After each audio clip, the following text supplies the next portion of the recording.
Welcome to our channel. Today we how to recover your account on Tumblr, complete guide step by step clearly. To recover your account on Tumblr, begin by visiting the Tumblr login page. Click on the Forgot Password link beneath the login fields. Enter your registered email address or username in the provided space. Click the Send Password Reset Email button. Check your email inbox for a message from Tumblr.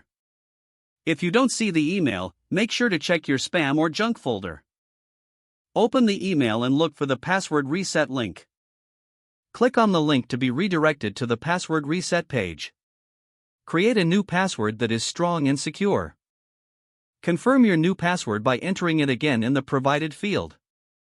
Once your password is reset, log back into your Tumblr account using your new credentials.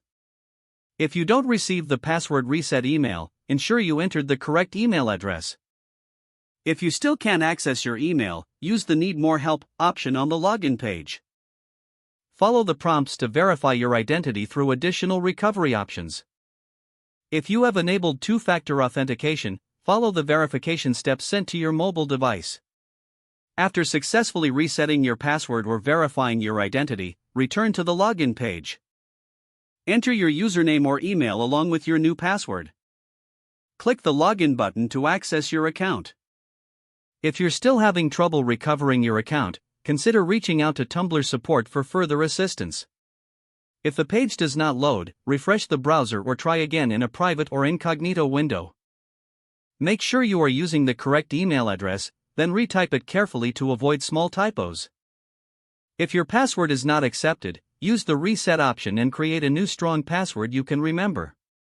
Check your spam folder for verification or security emails, then complete any requested confirmation steps. Enable two-factor authentication if available to improve account security and reduce unauthorized access risk. After signing in, review your profile details so your contact information and settings are accurate and current. If you see an error message, note it down and try again after restarting your device and internet connection. Log out when you finish, especially on shared devices, to keep your account and payment information secure. If the page does not load, refresh the browser or try again in a private or incognito window. Don't forget to like this video and subscribe to our channel for more step-by-step tech guides.